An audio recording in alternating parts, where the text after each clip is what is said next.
പാർലമെന്റിൽ പ്രതിപക്ഷ നേതാവിന്റെ റോളിൽ കത്തിക്കയറി രാഹുൽ ഗാന്ധി. വെറുപ്പ് പറയുന്നവർ ഹിന്ദുക്കളല്ല. രാമജന്മഭൂമി തന്നെ ബിജെപിക്ക് മറുപടി നൽകി.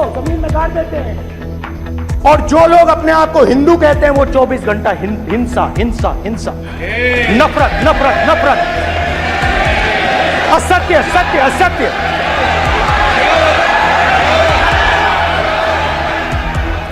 തിരിച്ചടിച്ച് മോദിയും അമിത്ഷായും. രാഹുൽ ഹിന്ദു സമൂഹത്തോട് മാപ്പ് പറയണമെന്ന ആവശ്യം.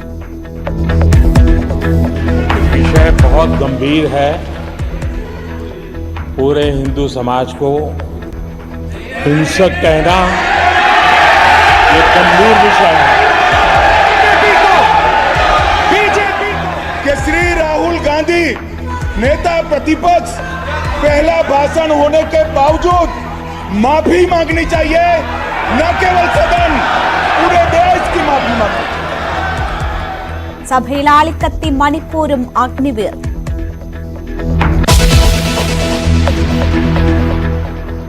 വിമർശനം ക്ലിഫ് ഹൌസ് വരെ. തിരുവനന്തപുരം ജില്ലാ കമ്മിറ്റിയിൽ മുഖ്യമന്ത്രിക്കും നേതാക്കൾക്കുമെതിരെ കടുത്ത പരാമർശം.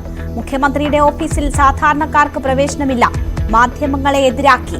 മുഖ്യമന്ത്രിയുടെ അടുക്കളയിൽ പോലും വ്യവസായിക്ക് സ്വാധീനമെന്ന ആരോപണത്തിന് നേതാവിനെതിരെ പാർട്ടിയുടെ മുന്നറിയിപ്പ്.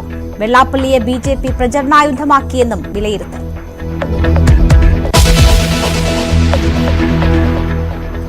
വിമർശനങ്ങൾക്ക് മറുപടിയുമായി പി ജയരാജന്റെ മകൻ ജെയിൻ രാജ്.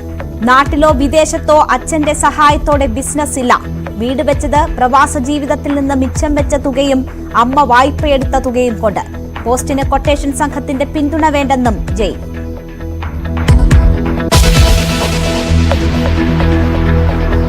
ഗവർണർക്കെതിരെ എം സ്വരാജ്. ഭ്രാന്തുള്ളവർ ഗവർണറാകരുതെന്ന് ഭരണഘടന പറഞ്ഞിട്ടില്ല. നിങ്ങൾ ആരായാലും വേണ്ടില്ല, നിങ്ങൾ ചിത്തപ്രഭമുള്ള ആളാണെങ്കിൽ ഭ്രാന്തനാണെങ്കിൽ.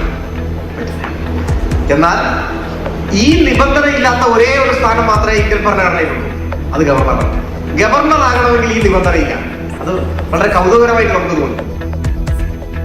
ഭ്രാന്തുള്ളവർക്ക് എംപിയോ എംഎൽഎയോ ആകാനാവില്ലെന്നും സ്വരാജ്.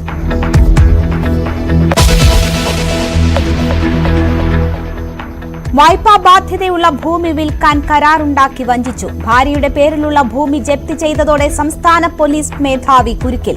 30 ലക്ഷം അഡ്വാൻസ് വാങ്ങിയിട്ട് ഡിജിപി തിരികെ കൊടുത്തില്ല.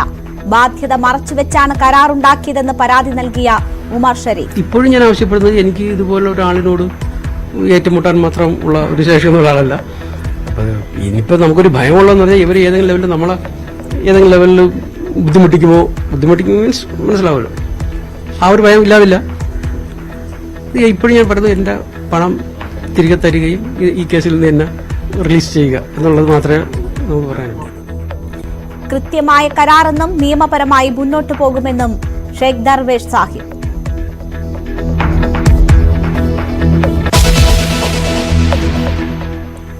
വാർത്തയിലേക്ക് വിശദമായി. രാഹുൽ ഗാന്ധിയുടെ ഹിന്ദു പരാമർശത്തിന്റെ പേരിൽ ലോക്സഭയിൽ ഭരണ പ്രതിപക്ഷ വാക്പോര്. ഹിന്ദുക്കൾ എന്നാൽ മോദിയും ബിജെപിയും RSSും ചേരുന്നതല്ല. ഹിന്ദുവെന്ന് അവകാശപ്പെടുന്നവർ ആക്രമണത്തെക്കുറിച്ചും വെറുപ്പിനെക്കുറിച്ചും അസത്യത്തെക്കുറിച്ചും സംസാരിക്കുന്നുവെന്ന് രാഹുൽ ആരോപിച്ചു. രാഹുലിന്റെ പരാമർശത്തെ പ്രധാനമന്ത്രി വിമർശിച്ചു. അയോധ്യ മുതൽ നീറ്റ് വരെയുള്ള വിഷയങ്ങൾ ആയുധമാക്കിയുള്ള രാഹുൽ ഗാന്ധിയുടെ പ്രസംഗം പലതവണ സഭാതലം കലുഷിതമാക്കി. By showing an image of our refuge. Okay? പ്രതിപക്ഷം ആരെയും ഭയക്കുന്നില്ലെന്നും സത്യമാണ് ആയുധമെന്നും പറഞ്ഞുകൊണ്ട് രാഹുൽ ഗാന്ധി സഭയിൽ പരമശിവന്റെ ചിത്രമുയർത്തി. ഹിന്ദുക്കൾക്ക് ഭയമോ വിദ്വേഷമോ പ്രചരിപ്പിക്കാനാവില്ല. സത്യത്തിൽ അധിഷ്ഠിതമാണ് ഹിന്ദുമതമെന്നും ഭരണപക്ഷത്തെ നോക്കി രാഹുൽ ഗാന്ധി. RSS पूरा हिंदू समाज नहीं है.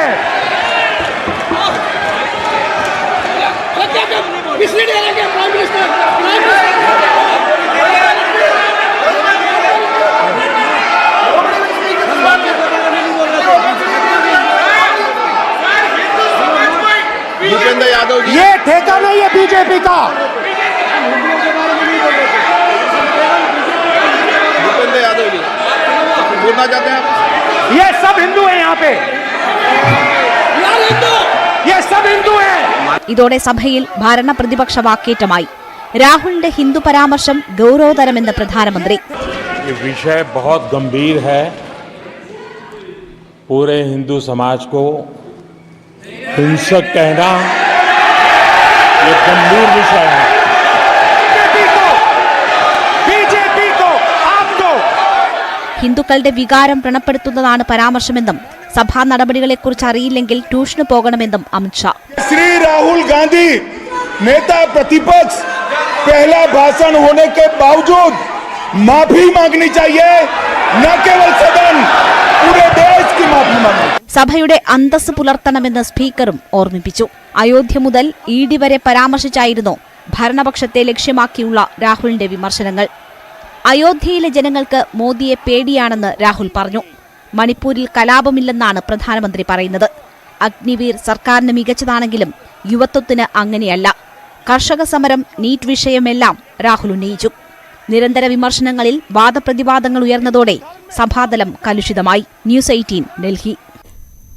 മുതലാളിത്ത ചങ്കാത്തത്തിന്റെ പേരിൽ മുഖ്യമന്ത്രി പിണറായി വിജയനും സ്പീക്കർ AN ഷംസീറിനും CPM തിരുവനന്തപുരം ജില്ലാ കമ്മിറ്റിയിൽ രൂക്ഷ വിമർശനം.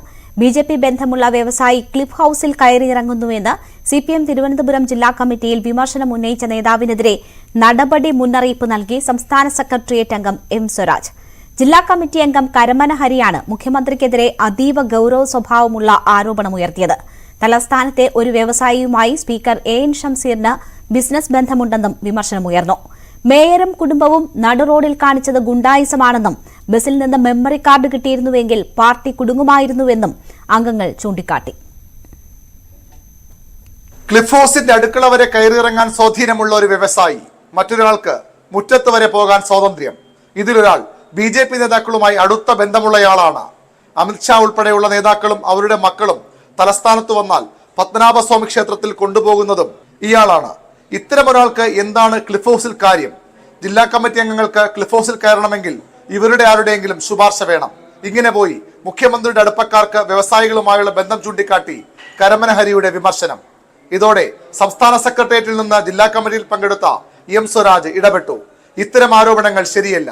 ഏത് വ്യവസായിയാണ് ഇങ്ങനെ ക്ലിഫ് ഹൗസിൽ കയറിയിറങ്ങുന്നതെന്ന് വെളിപ്പെടുത്താൻ ഹരിയോട് സ്വരാജ് ആവശ്യപ്പെട്ടു. എന്നാൽ അതിന് ഹരി തയ്യാറായില്ല. കമ്മിറ്റിയിലെ ചർച്ചകൾക്ക് ഇന്നലെ മറുപടി പറഞ്ഞപ്പോഴാണ് ഇത്തരം വിമർശനങ്ങളും വ്യക്തി അധിക്ഷേപങ്ങളും സംഘടനാ രീതിയല്ലെന്നും ഇത് അംഗീകരിക്കാൻ കഴിയില്ലെന്നും സ്വരാജ് വ്യക്തമാക്കിയത്. ഇതിൽ കൂടുതൽ പരിശോധനകൾ ഉണ്ടാകുമെന്ന് പറഞ്ഞ് ഹരിക്കെതിരെ നടപടിയുണ്ടാകുമെന്ന മുന്നറിയിപ്പും സ്വരാജ് നൽകി. മകൾക്കെതിരായ ആരോപണത്തിൽ മുഖ്യമന്ത്രി മൗനം പാലിക്കുന്നതിലും വിമർശനമുണ്ടായി. മകൾക്കെതിരായ ആരോപണങ്ങളിൽ മുഖ്യമന്ത്രി എന്തുകൊണ്ട് മൗനം പാലിച്ചു? ബിനീഷിനെതിരെ ആരോപണമുയർന്നപ്പോൾ നിയമത്തിന്റെ വഴിക്ക് പോകുമെന്ന് പറഞ്ഞ കോടിയേരി ബാലകൃഷ്ണന്റെ മാതൃക എന്തുകൊണ്ട് മുഖ്യമന്ത്രി സ്വീകരിച്ചില്ല? മുഖ്യമന്ത്രി മറുപടി പറയാത്തത് സംശയങ്ങൾക്കിടയാക്കിയെന്നും അഭിപ്രായമുണ്ടായി. മുതലാളിമാരുമായുള്ള ചങ്ങാത്തത്തിന്റെ പേരിൽ നിയമസഭാ സ്പീക്കർ AN ഷംസീറും കടുത്ത വിമർശനം നേരിട്ടു. അമിത്ഷായുടെ മകനെയും കാറിൽ കയറ്റി നടക്കുന്ന ആളുമായാണ് ഷംസീറിന് ബിസിനസ് ബന്ധം. അത് പാർട്ടി രീതിക്ക് ചേർന്നതല്ല. പാർട്ടിയുമായി ഒരു ബന്ധവുമില്ലാത്ത അയാൾ ദേശാഭിമാനി പത്രമെടുക്കാൻ പോലും തയ്യാറായിട്ടില്ല. അത്തരക്കാരനുമായി എന്തിനാണ് ഷംസീറിന് ബന്ധമെന്നായിരുന്നു ചോദ്യം. മേയറും കുടുംബവും നടുറോഡിൽ ഗുണ്ടായിസമാണ് കാട്ടിയത്. ബസ്സിലെ മെമ്മറി കാർഡ് കിട്ടിയിരുന്നെങ്കിൽ പാർട്ടി കുടുങ്ങുമായിരുന്നു എന്നും അഭിപ്രായമുണ്ടായി. മുഹമ്മദ് റിയാസ് കടകംപള്ളി തർക്കത്തിൽ റിയാസിനെതിരെയായിരുന്നു വിമർശനം. മന്ത്രി ജില്ലയിലെ പാർട്ടി നേതാവായ ജനപ്രതിനിധിയെ കരിനിഴലിൽ നിർത്തിയെന്നും വിമർശനമുണ്ടായി. പാർട്ടിയുടെ ന്യൂനപക്ഷ സമീപനം സംബന്ധിച്ച ചർച്ചയ്ക്കിടെ ജില്ലാ സെക്രട്ടറി V ജോയ് നടത്തിയ പരാമർശവും പ്രതിഷേധത്തിനിടയാക്കി. ഒടുവിൽ ജില്ലാ സെക്രട്ടറി നിലപാട് തിരുത്തണമെന്ന് M സ്വരാജ് ആവശ്യപ്പെട്ടു. വിമർശനം ശരിയായ രീതിയിലല്ല ജില്ലാ സെക്രട്ടറി മനസ്സിലാക്കിയതെന്നും അത് തിരുത്തണമെന്നുമായിരുന്നു സ്വരാജിന്റെ നിർദ്ദേശം. ന്യൂസ് 18 തിരുവനന്തപുരം. CPM തിരുവനന്തപുരം ജില്ലാ കമ്മിറ്റിയിൽ മുഖ്യമന്ത്രിയുടെ ഓഫീസിനെതിരെയും അതിരൂക്ഷ വിമർശനമുയർന്നു. മുഖ്യമന്ത്രിയുടെ ഓഫീസിൽ പാർട്ടി പ്രവർത്തകർക്കും സാധാരണ മനുഷ്യർക്കും പ്രവേശനമില്ല. മുൻപ് പാർട്ടി നേതാക്കൾക്ക് മുഖ്യമന്ത്രിയെ കാണാമായിരുന്നു. ഇപ്പോൾ അതിനും സാധിക്കില്ല. മുഖ്യമന്ത്രി പാർട്ടി പ്രവർത്തകരുടെ മുന്നിൽ ഇരുമ്പുമറ തീർക്കുന്നത് എന്തിനെന്നും ചോദ്യമുയർന്നു. മാധ്യമങ്ങളെ എതിരാക്കിയതിലും അംഗങ്ങൾ വിമർശനമുന്നയിച്ചു. SNDP യോഗം ജനറൽ സെക്രട്ടറി വെള്ളാപ്പള്ളി നടേശനെ തെരഞ്ഞെടുപ്പിൽ ആലപ്പുഴയിൽ BJP പ്രചാരണ ആയുധമാക്കിയെന്ന് CPM. സെക്രട്ടേറിയറ്റ് ജില്ലാ കമ്മിറ്റി യോഗങ്ങൾക്ക് ശേഷം ആലപ്പുഴ ജില്ലാ സെക്രട്ടറി R നാസർ പുറത്തിറക്കിയ വാർത്താക്കുറിപ്പിലാണ് വിമർശനം. വെള്ളാപ്പള്ളിയെ ഉപയോഗിച്ച് പിന്നാക്ക വിഭാഗങ്ങൾക്കിടയിൽ BJP നടത്തിയ ക്യാമ്പയിനെ പ്രതിരോധിക്കുന്നതിൽ ഇടതുപക്ഷം പരാജയപ്പെട്ടെന്ന സ്വയം വിമർശനവും പ്രസ്താവനയിലുണ്ട്. വെള്ളാപ്പള്ളി നടേശനും SNDP യോഗത്തിനും അനുകൂലമായും പ്രതികൂലമായുമുള്ള ചർച്ചകൾ പാർട്ടിക്കുള്ളിൽ ചൂടുപിടിക്കുന്നതിനിടയിലാണ് വെള്ളാപ്പള്ളിയെ തല്ലിയും തലോടിയുമുള്ള CPM ആലപ്പുഴ ജില്ലാ സെക്രട്ടറിയുടെ പത്രക്കുറിപ്പ്. ശോഭ ഈഴവ സ്ഥാനാർത്ഥിയാണെന്ന് വെള്ളാപ്പള്ളി പറഞ്ഞത് മാധ്യമങ്ങൾ ജാതി സംബന്ധിച്ചുന്നയിച്ച ചോദ്യങ്ങളുടെ മറുപടിയായെന്നാണ് പ്രസ്താവനയിൽ പറയുന്നത്. BJP തന്ത്രപൂർവ്വം ഇത് പ്രചാരണായുധമാക്കി മാറ്റി. ശോഭാ സുരേന്ദ്രൻ തെരഞ്ഞെടുപ്പ് ഘട്ടത്തിൽ അനുഗ്രഹം വാങ്ങാനെത്തിയപ്പോൾ വെള്ളാപ്പള്ളി തലയിൽ കൈവച്ച് അനുഗ്രഹിക്കുന്നത് BJPക്കാർ ചിത്രീകരിച്ച് നവമാധ്യമങ്ങളിലും പിന്നോക്ക വിഭാഗങ്ങൾക്കിടയിലും പ്രചരിപ്പിച്ചു. ഈഴവ സ്ഥാനാർത്ഥിയാണെന്നും വോട്ടു ചെയ്യണമെന്നും ആവശ്യപ്പെട്ട് അതിവിപുലമായ ക്യാമ്പയിനാണ് ധീവര പിന്നോക്ക ദളിത് വിഭാഗങ്ങൾക്കിടയിൽ സമർത്ഥമായി സംഘടിപ്പിച്ചത്. ഇത് മനസ്സിലാക്കാനോ പ്രതിരോധിക്കാനോ പാർട്ടിക്ക് കഴിഞ്ഞില്ല. വർഗരാഷ്ട്രീയവും മതേതര രാഷ്ട്രീയ കാഴ്ചപ്പാടും ഉയർത്തി പിന്നോക്ക വിഭാഗങ്ങളെ കൂടെ നിർത്തുന്നതിൽ ഇടതുപക്ഷത്തിന് വീഴ്ച സംഭവിച്ചെന്ന ഏറ്റുപറച്ചിലും CPM-DC പ്രസ്താവനയിലുണ്ട്. ഈഴവ വോട്ടുകൾ വന്ന തിരിച്ചടിക്കൊപ്പം സർക്കാരിന്റെ പ്രവർത്തനങ്ങൾ ചൂണ്ടിക്കാട്ടിയുള്ള വിമർശനവും ഉൾക്കൊള്ളുന്നതാണ് പത്രക്കുറിപ്പ്. ജനങ്ങൾക്ക് നൽകിയ ക്ഷേമ പെൻഷൻ ഉൾപ്പെടെയുള്ള പല സഹായങ്ങളും തുടർച്ചയായി നൽകാനാവാത്തത് തിരഞ്ഞെടുപ്പിൽ തിരിച്ചടിയായി. നെൽകർഷകർക്ക് പണം നൽകാത്തതും ആശുപത്രികളിൽ മരുന്നും ചികിത്സയും ലഭ്യമല്ലാതായതും മാവേലി ത്രിവേണി സ്റ്റോറുകൾ വഴി വിലക്കുറവിൽ സാധനങ്ങൾ വിതരണം ചെയ്യാൻ കഴിയാത്തതും ജനങ്ങളിൽ അതൃപ്തിയുണ്ടാക്കി. സംഘടനാപരമായി പാർട്ടിക്കുള്ളിൽ നിലനിൽക്കുന്ന പ്രശ്നങ്ങൾ പരിഹരിക്കുന്നതിൽ കുറവ് സംഭവിച്ചതായും വിലയിരുത്തലുണ്ട്. പാർട്ടി യോഗങ്ങളിൽ നടന്ന ചർച്ചകൾ എന്ന രീതിയിൽ തെറ്റായ വിവരങ്ങൾ ചിലർ മാധ്യമങ്ങൾക്ക് നൽകുന്നു. ഇത്തരക്കാരെ കണ്ടെത്തി തിരുത്തൽ നടപടി കൈക്കൊള്ളുമെന്നും മുഖ്യമന്ത്രിക്കെതിരായി ചർച്ചകൾ നടന്നുവെന്ന വാർത്ത തെറ്റാണെന്നും പ്രസ്താവന വ്യക്തമാക്കുന്നു. ന്യൂസ് 18 ആലപ്പുഴ. ED നടപടി സ്ഥിരീകരിച്ച CPM. പൊറത്തശ്ശേരി ലോക്കൽ കമ്മിറ്റി ഓഫീസിനായി വാങ്ങിയ 4.66 സെന്റ് ഭൂമി കണ്ടുകെട്ടിയെന്ന് ജില്ലാ സെക്രട്ടേറിയറ്റ്. 2 സ്ഥിര നിക്ഷേപങ്ങളും ചില അക്കൌണ്ടുകളും മരവിപ്പിച്ചുവെന്നും വാർത്താക്കുറിപ്പിൽ പറയുന്നു. EDയെ BJP ദുരുപയോഗം ചെയ്യുന്നുവെന്നും വിമർശനമുണ്ട്. അതേസമയം കൊടകര കുഴൽപ്പണവും കൊടുങ്ങല്ലൂർ കള്ളനോട്ടടിയും അന്വേഷിക്കണമെന്നും CPM. ഇവ രണ്ടും അന്വേഷിക്കണമെന്നാവശ്യപ്പെട്ടിട്ടും കേന്ദ്ര ഏജൻസികൾ തയ്യാറായിട്ടില്ല. സംസ്ഥാന പോലീസ് തന്നെ ഈ ആവശ്യം മുന്നോട്ട് വെച്ചിട്ടും കേന്ദ്ര ഏജൻസികൾ കണ്ണടച്ചെന്നും BJP നേതാക്കൾ പ്രതികളായതിനാലാണ് കേന്ദ്ര ഏജൻസികൾ കണ്ണടച്ചതെന്നും വിമർശനമുണ്ട്. കരുവന്നൂരിനെ ചാരി CPMനെ വേട്ടയാടുന്നുവെന്ന് MV ഗോവിന്ദൻ. ED നടപടിയെ നിയമപരമായി നേരിടും. ഓഫീസുകൾ കണ്ടുകെട്ടാൻ ആർക്കും ആകില്ല. ജനങ്ങളുടെ ചെലവിലാണ് കെട്ടിടം നിർമ്മിച്ചത്. കള്ളന്മാരുടെ പൈസ കൊണ്ടല്ല ഒന്നും നിർമ്മിച്ചതെന്നും MV ഗോവിന്ദൻ പറഞ്ഞു. കൊട്ടാര സദൃശ്യമായ വീട് നിർമ്മിച്ചെന്ന രാഹുൽ മാങ്കൂട്ടത്തിലിന്റെ ആരോപണത്തിന് മറുപടിയുമായി P. ജയരാജന്റെ മകൻ ജെയിൻ രാജ്. 13.5 വർഷത്തെ പ്രവാസ ജീവിതത്തിൽ നിന്ന് മിച്ചം വെച്ച പണം കൊണ്ടും അമ്മയും ഭാര്യ വീട്ടുകാരും നൽകിയ പണം കൊണ്ടുമാണ് വീട് നിർമ്മാണം പൂർത്തിയാക്കിയത്. സ്വദേശത്തും വിദേശത്തും തനിക്ക് ഒരു രീതിയിലുമുള്ള ബിസിനസ് ഇല്ല. അങ്ങനെ എന്തെങ്കിലും ബിസിനസ് ഉണ്ടെന്ന് തെളിയിച്ചാൽ അത് ആരോപണം ഉന്നയിക്കുന്നവർക്ക് എഴുതിത്തരാം. കൊട്ടേഷൻ സംഘങ്ങളിൽപ്പെട്ട ആരുടെയും പിന്തുണ പോസ്റ്റിന് ആവശ്യമില്ലെന്നും ജെയിൻ രാജ് ഫേസ്ബുക്കിൽ കുറിച്ചു. തെറ്റായ നിലപാട് സ്വീകരിച്ചവർക്ക് പാർട്ടിയിൽ സ്ഥാനമുണ്ടാകില്ലെന്ന് MV ഗോവിന്ദൻ. അത് തൃശൂരിലായാലും കണ്ണൂരിലായാലും കോഴിക്കോടായാലും ശരി തന്നെ. ശരിയായ നിലപാടിനു വേണ്ടിയുള്ള പോരാട്ടം പാർട്ടിക്കകത്തും പുറത്തുമുണ്ട്. ജനങ്ങളിൽ നിന്ന് പഠിക്കാനും ജനങ്ങളിലേക്ക് ഇറങ്ങാനുമാണ് CPM ഉദ്ദേശം. തെറ്റായ രീതി ഏത് ഘടകത്തിലായാലും പാർട്ടി അംഗീകരിക്കില്ല. മുകൾ തലം മുതൽ താഴെ തലം വരെ ആ നയം തുടരുമെന്നും MV ഗോവിന്ദൻ വ്യക്തമാക്കി. ഗവർണർക്കെതിരെ വിവാദ പരാമർശവുമായി CPM നേതാവ് M. സ്വരാജ്. ഭ്രാന്തുള്ളവർ ഗവർണറാകരുതെന്ന് ഭരണഘടനയിൽ പറഞ്ഞിട്ടില്ല. അത് ആരിഫ് മുഹമ്മദ് ഖാൻ ഗവർണറാകുമെന്ന ദീർഘവീക്ഷണം കൊണ്ടാകാം. ഭ്രാന്തുള്ളവർക്ക് MLAയോ MP മന്ത്രിയോ ആകാനാകില്ലെന്ന് ഭരണഘടനയിൽ പറയുന്നുണ്ട്. ഗവർണറാകാൻ പ്രായപരിധി മാത്രമാണ് ഭരണഘടനയിൽ പറയുന്നതെന്നും സ്വരാജ് പറഞ്ഞു. കണ്ണൂരിൽ KECB ഓഫീസ് അസോസിയേഷൻ പരിപാടിയിലായിരുന്നു M. സ്വരാജിന്റെ വിവാദ പ്രസ്താവന.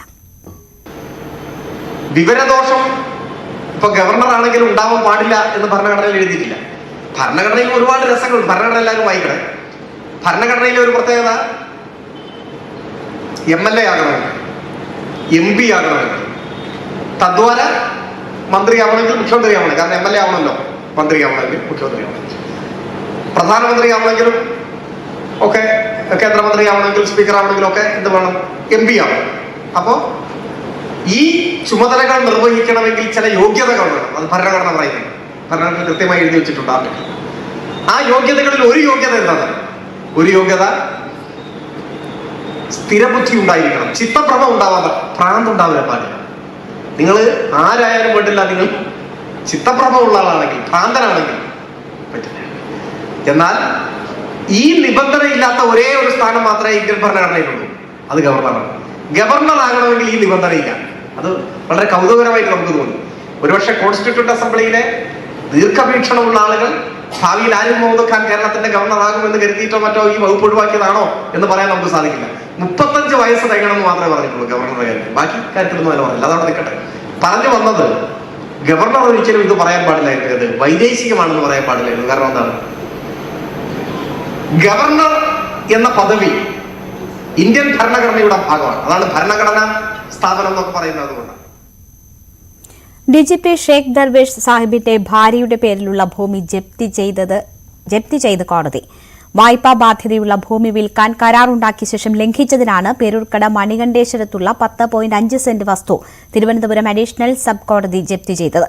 അതേസമയം കരാർ ലംഘിച്ചിട്ടില്ലെന്നും ഭാര്യയുടെ പേരിലുള്ള ഭൂമി ഇടപാടിൽ നിന്ന് ഒരു പിൻവാങ്ങലും നടന്നിട്ടില്ല എന്നും DGP പ്രതികരിച്ചു. 2023 ജൂൺ 22-നാണ് തിരുവനന്തപുരം വഴുതക്കാട് സ്വദേശിയായ ഉമർ ഷെരീഫ് DGPയുടെ ഭാര്യ ഫരീദ ഫാത്തിമയുടെ പേരിലുള്ള സ്ഥലം വാങ്ങാൻ കരാറായത്. 10.8 സെന്റ് വസ്തു 74 ലക്ഷം രൂപയ്ക്കായിരുന്നു കരാർ. 2 മാസത്തിനകം സ്ഥലം രജിസ്റ്റർ ചെയ്ത് നൽകണമെന്നായിരുന്നു ധാരണ. അഡ്വാൻസായി 30 ലക്ഷം രൂപ DGPക്ക് നൽകി. 25 ലക്ഷം രൂപ ബാങ്ക് മുഖേനയും 5 ലക്ഷം രൂപ പണമായി DGPയുടെ ഓഫീസിലും എത്തിച്ചു. എന്നാൽ കൂടുതൽ തുക DGP ആവശ്യപ്പെട്ടതോടെ പരാതിക്കാരൻ ഭൂമിയുടെ ആധാരം കാണണമെന്നാവശ്യപ്പെട്ടു. തുടർന്ന് ഉമർ ഷെരീഫ് നടത്തിയ അന്വേഷണത്തിലാണ് SBI ബാങ്കിൽ 26 ലക്ഷം രൂപയുടെ ബാധ്യത ഈ സ്ഥലത്തിനുണ്ടെന്ന് കണ്ടെത്തിയത്. ഇതോടെ തനിക്ക് സ്ഥലം വേണ്ടെന്നും അഡ്വാൻസ് നൽകിയ തുക തിരിച്ചു വേണമെന്നും DGPയോട് ആവശ്യപ്പെട്ടു. കൊടുത്ത് 4 ദിവസത്തിന് ശേഷം വീണ്ടും 10 ലക്ഷം രൂപ ആവശ്യപ്പെട്ടു. വീണ്ടും അതേ അക്കൗണ്ടിൽ തന്നെ 10 ലക്ഷം രൂപയും കൊടുത്തു.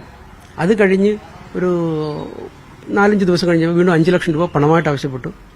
ഈ 5 ലക്ഷം രൂപ ക്യാഷ് വിഡ്രാ ചെയ്ത് അദ്ദേഹത്തിന്റെ ഓഫീസിൽ DGPയുടെ ചേംബറിൽ തന്നെയാണ് കൊണ്ടു കൊടുത്തത്. അപ്പോൾ 15 ലക്ഷം രൂപ റിസീവ് ചെയ്തിട്ടുള്ളത് ഫസ്റ്റിൽ. അപ്പോൾ രണ്ടാമത് കൊടുത്ത 10ഉം മൂന്നാമത് കൊടുത്ത 5ഉം ചേർത്ത് 15 ലക്ഷം രൂപ റിസീവ്ഡ് 15 ലാക്സ് ടോട്ടൽ 30 ലാക്സ് എന്ന് DGP തന്നെ ഒറിജിനൽ എഗ്രിമെന്റിന്റെ പുറകു വശത്ത് പുള്ളിയുടെ കൈപ്പടയിൽ എഴുതി ഒപ്പിട്ട് തന്നിട്ടുണ്ട്. അതേസമയം അഡ്വാൻസ് പണം തന്ന ശേഷം കരാറുകാരൻ ഭൂമിയിൽ മതിൽ കെട്ടി. 3 മാസം കഴിഞ്ഞിട്ടും പണം നൽകാതെ അഡ്വാൻസ് തിരികെ ചോദിച്ചു. ഭൂമി വിറ്റിട്ട് പണം നൽകാമെന്ന് അറിയിച്ചുവെന്നും DGP വിശദീകരിച്ചു. എന്നാൽ ഇത് പരാതിക്കാരൻ നിഷേധിച്ചു. ഭൂമിക്ക് ബാധ്യത ഇല്ലെന്നാണ് കരാറിൽ പറഞ്ഞിരുന്നത്. സ്ഥലത്ത് മതിൽ കെട്ടിയത് DGPയെ അറിയിച്ച ശേഷമായിരുന്നുവെന്നും ഉമർ ഷെരീഫ് പറഞ്ഞു. മെയ് 28-നാണ് ഉമർ ഷെരീഫിന്റെ പരാതിയിൽ കോടതി ജപ്തി നടപടി സ്വീകരിച്ചത്. അഡ്വാൻസ് തുക പലിശ സഹിതം തിരിച്ചു നൽകിയാൽ ജപ്തി ഒഴിവാക്കാമെന്ന വ്യവസ്ഥയോടെയാണ് കോടതി നടപടി. ന്യൂസ് 18 തിരുവനന്തപുരം. തൊടുപുഴ നഗരസഭാ ചെയർമാൻ സനീഷ് ജോർജ് രാജിവെക്കും. കൈക്കൂലി കേസിൽ പ്രതി ചേർക്കപ്പെട്ടതിനാലാണ് രാജി. ചെയർമാൻ സനീഷ് ജോർജിന്റെ രാജി CPM ആവശ്യപ്പെടുകയായിരുന്നു. നാളെ രാജിക്കത്ത് കൈമാറും.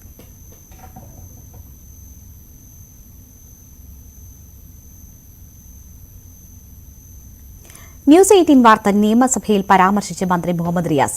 സ്മാർട്ട് സിറ്റി റോഡുകളുടെ ശോചനീയാവസ്ഥ സംബന്ധിച്ച് ന്യൂസ് 18 സംപ്രേഷണം ചെയ്ത വാർത്ത തെറ്റാണെന്നാണ് മന്ത്രി സഭയിൽ പറഞ്ഞത്. സ്മാർട്ട് സിറ്റി റോഡുകൾ ഗതാഗത യോഗ്യമാക്കുമെന്ന ഉറപ്പാണ് സർക്കാർ നൽകിയിരുന്നത്. എന്നാൽ മന്ത്രി പറഞ്ഞ വാക്ക് പാലിച്ചില്ല എന്ന തരത്തിൽ തെറ്റായ പ്രചരണം നടത്തുകയാണ് എന്ന് മുഹമ്മദ് റിയാസ് നിയമസഭയിൽ പറഞ്ഞു.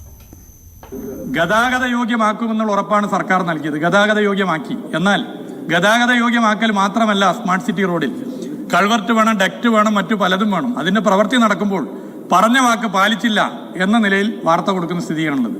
ഗതാഗത യോഗ്യമാക്കി പറഞ്ഞ വാക്ക് പാലിച്ച് മുന്നോട്ട് പോയിട്ടും ഇങ്ങനെ തെറ്റിദ്ധാരണ വരുത്തുന്ന നിലയാണ് സ്വീകരിക്കുന്നത്. സാർ, ഇപ്പോൾ കേട്ടതാണ് മന്ത്രി അന്ന് നിയമസഭയിൽ പറഞ്ഞത്. ഇതിന്റെ അടിസ്ഥാനത്തിലാണ് ഞങ്ങൾ പരിശോധനയ്ക്കായി ഈ റോഡുകൾ കേന്ദ്രീകരിച്ച് പോയത്. അന്ന് ഞങ്ങൾ കണ്ട കാഴ്ച പ്രേക്ഷകരിലേക്ക് കൃത്യമായി എത്തിക്കുകയും ചെയ്തു. അത് ആണ് നിജസ്ഥിതി. മന്ത്രി പറഞ്ഞെല്ലാം തന്നെ കള്ളമാണെന്ന് തെളിയിക്കുന്ന തരത്തിലുള്ള കാഴ്ചകളായിരുന്നു ഈ റോഡുകളിൽ നിന്നെല്ലാം നമുക്ക് അനുഭവപ്പെടുകയും ചെയ്തത്. അതിൻ്റെ അടിസ്ഥാനത്തിൽ മന്ത്രി അന്ന് സഭയിൽ പറഞ്ഞ ഓരോ റോഡുകൾ കേന്ദ്രീകരിച്ച് ഞങ്ങൾ പരിശോധന നടത്തിയില്ലെല്ലാം തന്നെ മന്ത്രി സഭയെ തെറ്റിദ്ധരിപ്പിക്കുകയാണ്, മന്ത്രി കള്ളം പറയുകയാണ് എന്ന് ഞങ്ങൾ വ്യക്തമാക്കുകയും ചെയ്തതാണ്. ഇപ്പോൾ ഇന്ന് മന്ത്രി സഭയിൽ വ്യക്തമാക്കിയ ഒരു കാര്യമുണ്ട്. വീണ്ടും മാധ്യമങ്ങൾ തെറ്റിദ്ധാരണ പരത്തുന്ന തരത്തിലുള്ള പ്രതികരണങ്ങളാണ് നടത്തുന്നത്. അത്തരത്തിലുള്ള കാര്യങ്ങൾ ജനങ്ങളിലേക്ക് എത്തിക്കുന്നു എന്നാണ് പറഞ്ഞത്. അതുകൂടി ഒന്ന് കേൾക്കാം. സാർ, ഇതിലൊരു കഠിനാധ്വാനം ഉണ്ടായിട്ടുണ്ട്. ഇതൊരു ടീം വർക്കിന്റെ ഭാഗമായി കഠിനാധ്വാനത്തോടു കൂടി നടത്തിയ ഇടപെടൽ തിരുവനന്തപുരത്തെ ജനങ്ങൾക്കറിയാം. സാർ, ഈ മാധ്യമങ്ങൾ ചില റിപ്പോർട്ട് ഇതുമായി ബന്ധപ്പെട്ട് കൊടുക്കും. സാർ, ഞാൻ ഈ വായിച്ച ഈ റോഡുകൾ സമയബന്ധിതമായി യുദ്ധകാലാടിസ്ഥാനത്തിൽ പൂർത്തീകരിച്ചതും ഗതാഗത യോഗ്യമാക്കിയതും ഇപ്പറയുന്ന മാന്യമായ മാധ്യമ പ്രവർത്തനം നടത്തുന്ന ചിലർ റിപ്പോർട്ട് ചെയ്തിട്ടുണ്ടോ സാർ? റിപ്പോർട്ട് ചെയ്തിട്ടില്ല. ഒരിക്കൽ കൂടി ഇപ്പോൾ മന്ത്രി പറഞ്ഞത് നിങ്ങൾ കേട്ടല്ലോ. ഞങ്ങൾ വീണ്ടും പരിശോധനയ്ക്ക് പോകാൻ തയ്യാറാണ്. കാരണം ജനങ്ങൾ അനുഭവിക്കുന്ന ദുരവസ്ഥകളാണ് ഞങ്ങൾ തുറന്നു കാട്ടിയത്. കാരണം മന്ത്രി പറഞ്ഞ 2 വരി പാതയൊന്നും തന്നെ ഈ പറയുന്ന അട്ടക്കുളങ്ങര കിള്ളിപ്പാലം റോഡിലൊന്നും ഞങ്ങൾ കണ്ടിട്ടില്ല. അവിടെ ആ ഗതാഗത യോഗ്യമാക്കി എന്ന് പറയുന്നത് ഉദ്യോഗസ്ഥർ ചിലപ്പോൾ കണ്ടിട്ടുണ്ടായിരിക്കാം. ഞങ്ങൾ ദൃശ്യങ്ങളടക്കമാണ് ഈ പ്രേക്ഷകരിലേക്ക്, ജനങ്ങളിലേക്ക് ഈ വാർത്ത എത്തിക്കുന്നത്. അത് അടിസ്ഥാനമാക്കി അതാരെങ്കിലും കുറ്റം പറയാനോ അല്ലെങ്കിൽ വിമർശിക്കാനോ ചെയ്ത കാര്യമല്ല. മന്ത്രി ഒന്ന് മനസ്സിലാക്കേണ്ടത്, ജനങ്ങൾ വളരെയധികം ദുരിതം ഈ ഒരു സ്മാർട്ട് സിറ്റി പദ്ധതിയുമായി ബന്ധപ്പെട്ട കാലങ്ങളായി അനുഭവിക്കുന്നുണ്ട്. അത് നിങ്ങളിലേക്ക് കൃത്യമായി എത്തിക്കുക എന്നുള്ളൊരു ലക്ഷ്യം മാത്രമായിരുന്നു ഞങ്ങൾക്കുണ്ടായത്. ആ ലക്ഷ്യം നിങ്ങളിലേക്ക് കൃത്യമായി എത്തിയതിൻ്റെ അടിസ്ഥാനത്തിൽ കൂടിയാണ് മന്ത്രി ഇത്തരത്തിൽ പറയുന്നത്. പക്ഷേ ഇന്നും ഈ പറഞ്ഞതുപോലെ തന്നെ മന്ത്രി നിയമസഭയിൽ തെറ്റിദ്ധാരണ പരത്തുന്ന ഒരു മറുപടിയാണ് നൽകുന്നത്. മാധ്യമങ്ങൾ ഇപ്പോഴും കള്ളം പറയുന്നു എന്നാണ് മന്ത്രി ഇന്നും പ്രതികരിക്കുകയും ചെയ്തത്. അതിൽ ഒരു തിരുത്തുണ്ട്. മാധ്യമങ്ങൾ പറയുന്നതല്ല കള്ളം, മന്ത്രി ഇപ്പോഴും ഉദ്യോഗസ്ഥർ പറയുന്നത് വിശ്വസിക്കുന്നു എന്നുള്ളതാണ് ഇതിൻ്റെ ഏറ്റവും വസ്തുതാപരമായിട്ടുള്ള കാര്യം. ഒരു കാര്യം ഞാൻ ഒരിക്കൽ കൂടി എടുത്തു പറയുന്നു. അതായത് മന്ത്രിമന്ദിരത്തിൽ നിന്ന് ഈ നഗരഹൃദയത്തിലുള്ള ഈ റോഡുകൾ വന്ന് നേരിട്ട് പരിശോധിക്കണം. നേരിട്ട് പരിശോധിച്ച് ആ നിജസ്ഥിതി മനസ്സിലാക്കണമെന്നുള്ള ഒരു ആവശ്യമാണ് ഞങ്ങൾ മുന്നോട്ട് വെക്കുന്നത്. ഒരുപക്ഷെ ഞങ്ങൾ തമ്മിൽ ഒരു സംവാദത്തിന് മന്ത്രി തയ്യാറാണ് എങ്കിൽ ഞങ്ങളും നേരിട്ട് മന്ത്രിക്കൊപ്പം വരാം. ഈ റോഡുകൾ കണ്ട് പരിശോധിക്കാം. നേരിട്ട് പരിശോധന നടത്തി ഈ കാര്യങ്ങൾ ഞങ്ങൾ പറഞ്ഞതാണോ തെറ്റ്, അതോ മന്ത്രി സഭയിൽ പറഞ്ഞതാണോ തെറ്റ് എന്ന് നമുക്ക് വിലയിരുത്താം. രാജ്യത്തെ പല ഭാഗങ്ങളിലും മഴക്കെടുതി അതിരൂക്ഷമായി തുടരുകയാണ്. മഹാരാഷ്ട്രയിലെ ലോണാവാലയിൽ മലവെള്ളപ്പാച്ചിലിൽ ഒലിച്ചുപോയ ഒരു കുട്ടിയുടെ മൃതദേഹം കൂടി കണ്ടെത്തിയതോടെ മരിച്ചവരുടെ എണ്ണം 4ആയി. ഒരാൾക്കായുള്ള തെരച്ചിൽ തുടരുകയാണ്. ഉത്തർപ്രദേശിലെ മധുരയിൽ കൂറ്റൻ ജലസംഭരണി തകർന്നുണ്ടായ അപകടത്തിൽ ചികിത്സയിലുള്ളവരുടെ നില ഗുരുതരമായി തുടരുന്നു. പ്രളയ സാഹചര്യം നിലനിൽക്കുന്ന വടക്കു കിഴക്കൻ സംസ്ഥാനങ്ങളിൽ റെഡ് അലർട്ട് പ്രഖ്യാപിച്ചിട്ടുണ്ട്. സംസ്ഥാനത്ത് 4 വർഷ ബിരുദ കോഴ്സിന് തുടക്കമായി. വലിയ മാറ്റത്തിന്റെ തുടക്കമെന്ന് കോഴ്സുകളുടെ ഉദ്ഘാടനം നിർവഹിച്ച് മുഖ്യമന്ത്രി പറഞ്ഞു. ഗവർണർ ആരിഫ് മുഹമ്മദ് ഖാനെ പരോക്ഷമായി മുഖ്യമന്ത്രി വിമർശിച്ചു. സർവകലാശാലകളുടെ സ്വയംഭരണാവകാശത്തെ തടസ്സപ്പെടുത്താൻ രാഷ്ട്രീയ ലാക്കോടുകൂടി ശ്രമം നടക്കുന്നുവെന്ന് മുഖ്യമന്ത്രി പറഞ്ഞു. അതേസമയം കോഴ്സ് നടത്തിപ്പിൽ നിന്ന് പിന്മാറണമെന്നാവശ്യപ്പെട്ട് AIDSO അടക്കമുള്ള സംഘടനകൾ പ്രതിഷേധിച്ചു.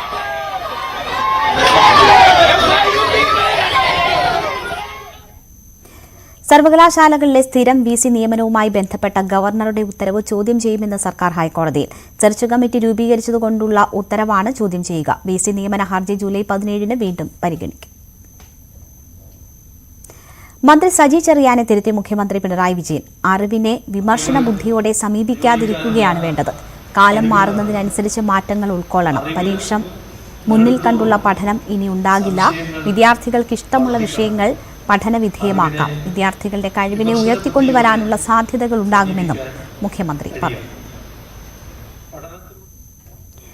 ദേശീയപാതയിൽ തിരുവനന്തപുരം വെൺപാലവട്ടത്ത് സ്കൂട്ടർ നിയന്ത്രണം വിട്ടുണ്ടായ അപകടത്തിൽ ഒരു മരണം. വെള്ളാർ സ്വദേശിനി സിമിയാണ് മരിച്ചത്. നിയന്ത്രണം വിട്ടതോടെ മേൽപ്പാലത്തിൽ നിന്ന് സർവീസ് റോഡിലേക്ക് വീഴുകയായിരുന്നു. കുഞ്ഞടക്കം 3 പേർ മേൽപ്പാലത്തിൽ നിന്ന് സർവീസ് റോഡിലേക്ക് വീണു. വെള്ളാർ സ്വദേശിനി സിമിയുടെ മകൾ ശിവന്യ എന്നിവർ പരിക്കേറ്റ് ചികിത്സയിലാണ്. ഉച്ചയ്ക്ക് 1 മണിയോടെയാണ് അപകടമുണ്ടായത്. പ്രധാനമന്ത്രിയുടെ മൻ കി ബാത്തിലെ പരാമർശത്തോടെ അട്ടപ്പാടിയിലെ കാർത്തുമ്പിക്കുടയ്ക്ക് അന്വേഷകർ ഏറെയാണ്. അട്ടപ്പാടിയിലെ ആദിവാസി വീട്ടമ്മമാരുടെ ഈ മാതൃകാ സംരംഭം പ്രധാനമന്ത്രി തന്നെ തിരിച്ചറിഞ്ഞ സന്തോഷത്തിലാണ് ഇവിടുത്തുകാർ. പ്രധാനമന്ത്രിയുടെ ശ്രദ്ധയുണ്ടായതോടെ തങ്ങളെ തേടി കൂടുതൽ സഹായങ്ങൾ എത്തുമെന്നാണ് ഇവരുടെ പ്രതീക്ഷ. ഈ റിപ്പോർട്ടോടെ ബുള്ളറ്റിൻ പൂർണ്ണമാകുന്നു. നമസ്കാരം. कारथुम्बी छाते केरला के एक छोटे से गांव से लेकर मल्टीनेशनल कंपनियों तक का सफर पूरा कर रहे हैं. लोकल के लिए वोकल होने का इससे बेहतरीन उदाहरण और क्या होगा? മൻ കി ബാത്തിലെ പ്രധാനമന്ത്രിയുടെ ഈ വാക്കുകൾ അട്ടപ്പാടിയിലെ ഈ വീട്ടമ്മമാർക്ക് നൽകുന്ന പ്രചോദനം ചെറുതല്ല. സ്ത്രീ ശാക്തീകരണത്തിന്റെ ഈ കേരള മാതൃകയെ പ്രധാനമന്ത്രി തിരിച്ചറിഞ്ഞത് ഏറെ സന്തോഷിപ്പിക്കുകയാണ് ഇവരെ. കാർത്തുമ്പി വർണ്ണക്കുടകൾ ഹിറ്റായി കഴിഞ്ഞു. പ്രധാനമന്ത്രി സാർ പറഞ്ഞത് വളരെ സന്തോഷമുണ്ട്. അതിൽ ഞങ്ങൾക്ക് അട്ടപ്പാടിൻ്റെയും തമ്പിൻ്റെ പേരിലും നന്ദിയും കടപ്പാടുണ്ട്. ഞങ്ങൾക്ക് വളരെ സന്തോഷമാണ്. അതിൽ അത്ര വലിയ ഒരു പ്രഖ്യാപനം സാറ് ചെയ്യുമ്പോൾ ഞങ്ങൾക്ക് അങ്ങനെ ഒരു സഹായം ഗവൺമെന്റിൽ നിന്ന് കിട്ടുന്നത് ഉപകാരമായിരിക്കും. അട്ടപ്പാടിയിൽ പോഷകാഹാരക്കുറവ് മൂലമുള്ള ശിശുമരണങ്ങൾ വാർത്തയാകുമ്പോഴാണ് ഊരുകളിൽ തന്നെ സ്വയം പര്യാപ്തതയുണ്ടാവട്ടെ എന്ന ആശയം 2014 മുന്നോട്ട് വരുന്നത്. സ്തംഭ എന്ന പേരിൽ ആദിവാസി വീട്ടമ്മമാരുടെ കൂട്ടായ്മയുണ്ടായി. സ്വകാര്യ വ്യക്തികളും പിന്നീട് സർക്കാരും സഹായം നൽകി.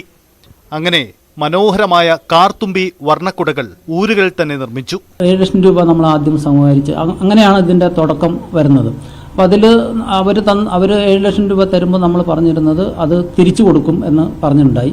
അതുപോലെ തന്നെ കുട നിർമ്മിച്ച് കുട വിറ്റ് അതിന്റെ നമ്മൾ കടം മേടിച്ച പൈസ മുഴുവൻ തിരിച്ചു കൊടുക്കുകയും ചെയ്തു. അപ്പം അതിനുശേഷം പിന്നെ 16-17 തോന്നുന്നു നമ്മുടെ ബാലൻ മിനിസ്റ്റർ ഉണ്ടായിരുന്ന സമയത്ത് സർക്കാരിൻ്റെ ഒരു സഹായം 16,40,000 രൂപ കിട്ടി. അത് വെച്ചിട്ടാണ് ഇപ്പം നമ്മൾ മുന്നോട്ട് പോയിക്കൊണ്ടിരിക്കുന്നത്. 13 ഊരുകളിലാണ് കാർത്തുമ്പിക്കുടകളുടെ നിർമ്മാണം നടക്കുന്നത്. ടെക്നോ പാർക്ക്, ഇൻഫോ പാർക്ക് തുടങ്ങിയ ഇടങ്ങളിൽ നിന്നും ഓർഡർ ലഭിക്കുന്നു. 12 മുതൽ 15 കുടകൾ വരെയാണ് പ്രതിദിനം ഒരാൾ നിർമ്മിക്കുന്നത്.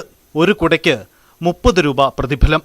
ശരാശരി 450 രൂപ ദിവസേന പ്രതിഫലം പറ്റുന്ന വീട്ടമ്മമാരുണ്ട്. ബാഗിനും ബുക്കിനും എല്ലാം മേടിക്കാൻ നല്ല യൂസ് ആയിരുന്നു പൈസ. അപ്പോൾ 50 രൂപ പൈസ കിട്ടിയ ഒരു കുടത്തിന് ഇപ്പോൾ ദിവസവും ഞാൻ 500-600 വെച്ച് സമ്പാദിക്കായിരുന്നു. പ്രധാനമന്ത്രിയുടെ ശ്രദ്ധയിൽപ്പെട്ടതോടെ ഇനി കൂടുതൽ സഹായം കിട്ടുമെന്നാണ് ഇവരുടെ പ്രതീക്ഷ. ആധുനിക രീതിയിലുള്ള കുട നിർമ്മാണത്തിന് കൂടുതൽ മൂലധന സമാഹരണമാണ് ഇവരുടെ ലക്ഷ്യം. ന്യൂസ് 18 പാലക്കാട്.